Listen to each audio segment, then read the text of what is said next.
Hello, this is President Perdomo, the Legacy Keeper. Hope you like the story of my life.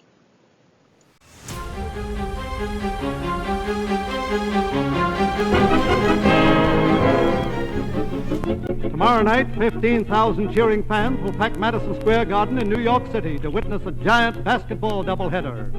In that cheering crowd, sitting in row C, seat 11, will be a modest 77-year-old man. Those fans won't know that he made possible the game they're watching, but you're going to meet him now.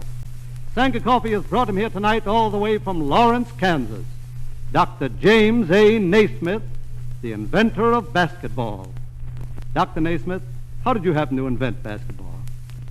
Well, Mr. Heater, it was in the winter of 1891 when I was physical instructor at Springfield College in Massachusetts. We had a real New England blizzard. For days, the students couldn't go outdoors, so they began roughhousing in the halls. We tried everything to keep them quiet. We tried playing a modified form of football in the gymnasium, but they got bored with that. Something had to be done. One day I had an idea. I called the boys to the gym, divided them up into teams of 9, and gave them an old soccer ball. I showed them 2 peach baskets I'd nailed up at each end of the gym, and I told them the idea was to throw the ball into the opposing team's peach basket.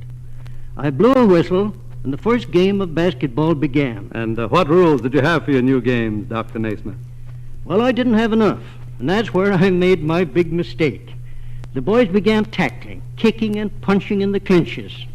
They ended up in a free-for-all in the middle of the gym floor. Before I could pull them apart, one boy was knocked out, several of them had black eyes, and one had a dislocated shoulder. It certainly was murder. Well, after that first match, I was afraid they'd kill each other, but they kept nagging me to let them play again. So I made up some more rules. The most important one was that there should be no running with the ball. That stopped tackling and slugging. We tried out the game with those rules, and we didn't have one casualty. We had a fine, clean sport. 10 years later, basketball was being played all over the country. And in 1936, I saw it played for the first time at the Olympic Games.